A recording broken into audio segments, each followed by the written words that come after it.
have a few edits in our proposal. Okay, So I thought we'd start there, if that's okay with you. sounds good.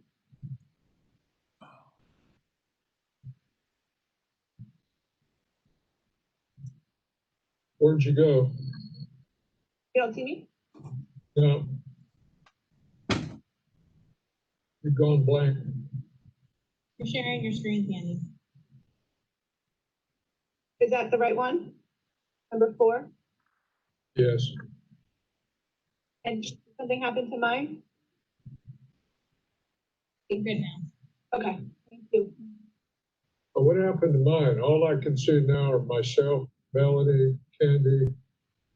Because I put this document up, so it makes your, Okay. Well, the document's not on my screen right now, is it? Huh. It was on there, and then it went away. But I don't need it. you have it. I've got it in front of me. Okay, You want me just to run through our edits? please. It's paragraph 3. There's a new language towards the end of the document that says, in one course in organizational management, FIN 3400 financial management. Paragraph 7.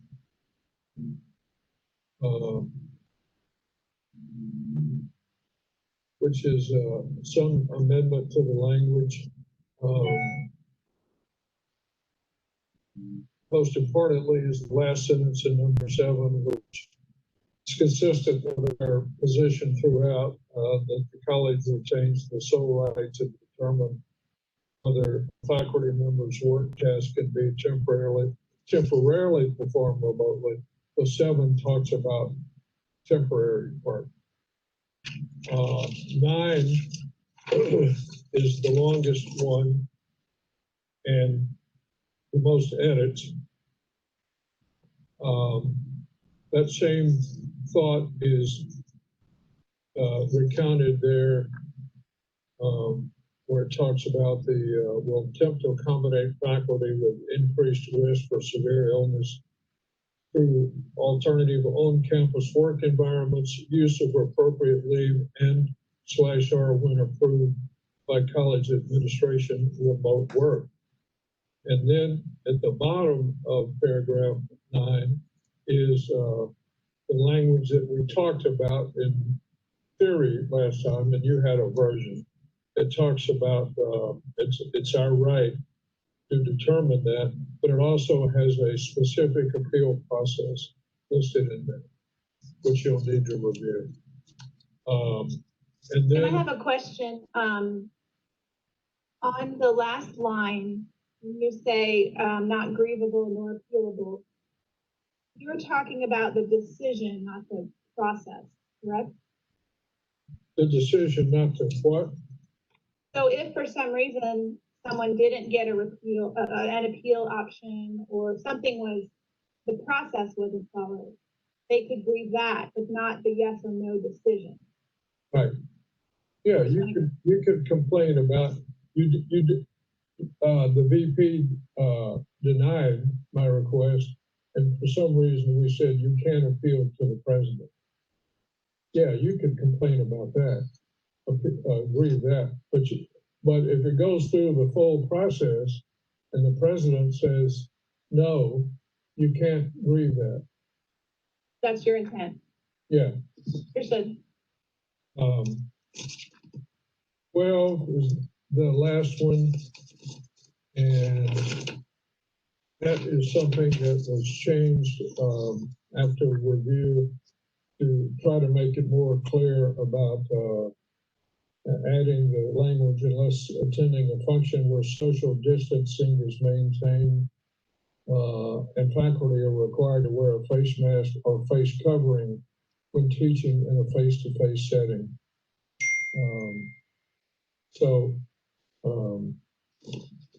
That's our changes, and you've asked for an appeal process. We're giving it to you. It's I'd like to think we can put this MOU to bed today. It's up to My you. team will need a caucus, but before we do that, does anyone on my team have questions about their intent? We can talk about our position in the caucus. Bruce does not. Clay? No. Okay. If anyone does, please speak up because I can't see everyone's face. So we're gonna Aaron, talk. I do. Aaron has a question? No, I said I do not. Oh, okay. I want to make sure. So if we could take 10-minute caucus, be back at 1:20. All right, Mr. IT, do we stay where we are or do we go in our, do I come out of this and go to our caucus Zoom?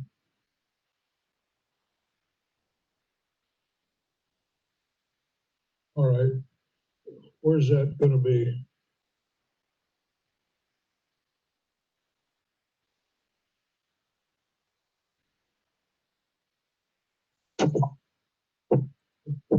Just hit leave on this one and then go to the other Zoom? Yeah. Yeah, I've got that. I mean, just go and leave this one, right?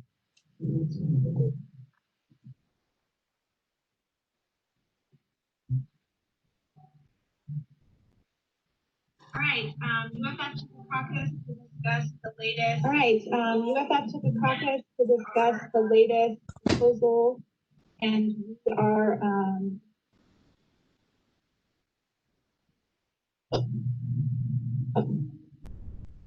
prepared to sign. Sorry, what'd you say? Are prepared to sign this agreement. Wonderful. Yeah, I think it's an improvement. You heard our concerns. We don't want to go to impasse. We think this is as good an agreement as we're going to get, and we appreciate your movement. Well, appreciate your consideration and your decision. It looks like you've already signed it, right? Yeah, I'll send that on. Yeah, send it to Melissa. Okay. We'll take care of, are you the only person that has to sign? For now, yeah. I mean, will there be others? It's just a clerical thing. Whoever you need to sign a date, then we'll do the same thing, and then we'll put it on the for you to ratify. Well, then let me go ahead. I'll get Clay's signature as well. Yeah, and then send it to us. Okay. And of course you're in charge of your ratification procedure. Yes. I wanted to touch base on that just as an update. We are preparing ratification, and we're going to now put together the Distance Learning Quality Matters MOU, which is in the works and we've advertised, but we will add this COVID-19 and do one vote with 2 questions. And we do have permission from PERC to conduct an online ratification. Yeah, and I don't know if you need to do it, but if you or your attorney, like you did, I thought you did it on the. I don't think we've had a ratification, but we ratify every. Right. Yeah. Well, we have to if it's in the but that's fine. And just let us know how it goes. And if you need our permission from PERC to Zoom this one, I mean not Zoom, electronic ratification, you've got it. Yeah, we're good with PERC. That will go forward. The faculty will be informed. Great. That's great. Thank you very much. So we do want to hear your presentation on your new full book proposal. But before we did that, if it's all right with you, Clay Moore was going to go through some sort of state of the negotiations that we wanted to get on the table. You want to do what? Clay's going to kick it off if that's okay with you. Sure. All right, so on our end, we've been working on this whole process for approaching a year, actually. really and truly over a year at this point. Looking at what we've done, excluding the success we've had today, it's become kind of apparent that there's a pattern that has been started, and we want to make this evidence, I guess, to everybody that this is what's going on. So I sort of composed a timeline of the collective bargaining process, just to give you an idea of what's happening, again, just to make this more clear for everybody. So November 1st of 2019, our group submitted a full collective bargaining agreement to the Board of Trustees and answered questions, did the presentation on that one, as you recall. December 13th of 2019, the Board of Trustees basically rejected everything that we submitted to them. In return, gave us about 7 pages. Some of those only had a couple of sentences on them. And not much discussion as to why anything was rejected or anything along those lines. And a suggestion that, again, with Mr. Crosland's, I guess, tactics or philosophy, that'd be a better term there, is that it's a whole contract or it's nothing, and that they would be willing to take the whole contract to an impasse. April 17th, the board team then provided the union with a collective bargaining agreement that was actually written for Tallahassee Community College. So we've known that since way back, that the contract that you are still presenting to us was originally for Tallahassee Community College with a few changes in it. Without a compensation plan, significantly different from the current SJR state rules, basically starting the whole process over. So from the time the faculty started working on this a year ago, everything was wiped out as of April 17th, basically to start over again. June 18th, we took the contract that you had given us. We worked through it. We provided rationale and suggested changes for this, citing our current practices, board-approved procedures and policies.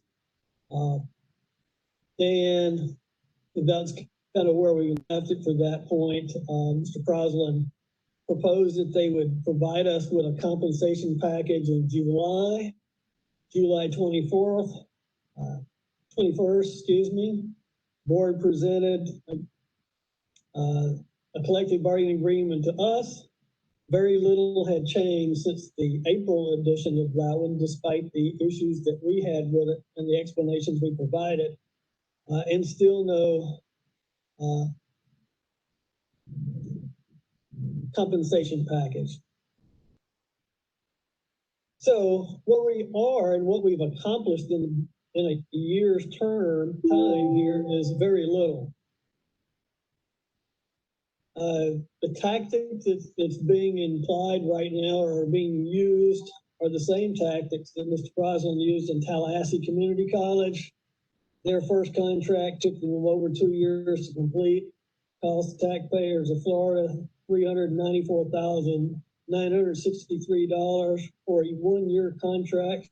That included an impasse, which cost them another $80,000 there. And then they turned around and had another contract, which cost them another $75,000 there.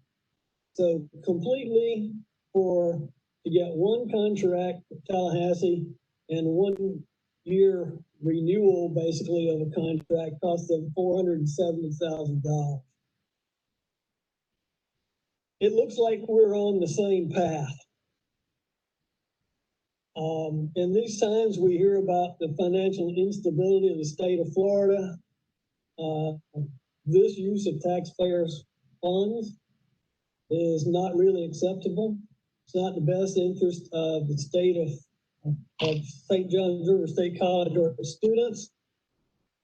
At the end of this process, Mr. Crosland will go home, and I'm not saying that his process is not fair or anything else, but I'm just saying it's a slow process. But the rest of us are going to have to live with this. That's faculty and administrators alike. The president speaks of the SJR state family. Melissa Miller talked about us being friends. I worked with some of these people for a number of years. Actually, I had a meeting with 3 of you I can see right now yesterday, and we worked quite well together, I think.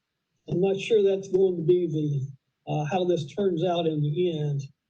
An attempt to make, when I look at, we're going to talk about working responsibilities and working conditions. It's clear to me, since basically the college has rejected its own policies that have worked for years and trying to implement new ones, an attempt to make worse working conditions for the worst paid faculty in the state of Florida is a no-win situation for everybody. It's not good for the faculty, it's not good for the administration, it's not good for the students. So that's an obvious thing that we on the collective bargaining team has known for some time. Our faculty have asked for updates on what's happening, and that's sort of a summary as to what we see has been occurring over the past year. We're talking about losing a lot of money from state funding, issues like that are coming up, yet we're continuing to really spend a lot of money to get nothing in the end. Here we are, and if this follows the same pattern, we'll still be doing this next year at this time. The only person who's going to get anything out of this is Crosland's firm, who gets paid the whole time. And I'll entertain any comments or anything anybody has to say. My comment is, for the moment, we're going to take the calls. Certainly, you're right. We'll honor that. How long would you like? 15, 20 minutes. What time do you want to come back? We'll let Adam know. Okay.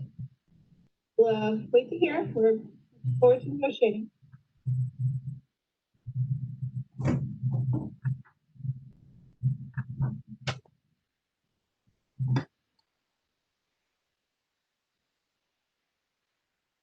For very insulting comments to our bargaining team. We talked about all of them together. We're not happy about those insulting comments. That's not bargaining for a contract. It's just a free flow of ranting, frankly. It does not reflect the facts on the ground. In any event, in light of his comments, who was that? Bruce Fox? Was that it? Fox? Clay gave our team. Okay, Clay. In light of his comments, we are going to have a response to what was said today. And we are not going to continue the meeting today. At the next meeting, we will respond to his comments and be prepared to negotiate. We have a date suggesting September 25th at 2 o'clock. But your comments compel us to respond to what you said today. And we have, there was no attempt to reach a compromise. So we have 2 hours. We have never heard you present on the last 2 proposals. We would like to hear some of your rationale for this contract language. That's a waste. Why would we waste today? No one meant to hurt your feelings, but this is how our team sees this kind of slog. I mean, we started in November and we didn't get a response until April. So it's just the reality, but we absolutely want to go forward. We're very pleased with the progress we made on COVID, and we're here to work. I've got 2 things to tell you. It's apparent But I'm not talking about you. You are a professional labor negotiator. It's apparent that some people on your side are inexperienced and don't understand how the collective bargaining process works under Florida law. And secondly, in case none of you understood, the meeting is over today. We will see you at 2 o'clock on September 24th. Well, we're very disappointed. It's unnecessary. It shows our point, really, unfortunately. Have a nice afternoon. Thank you. Adam?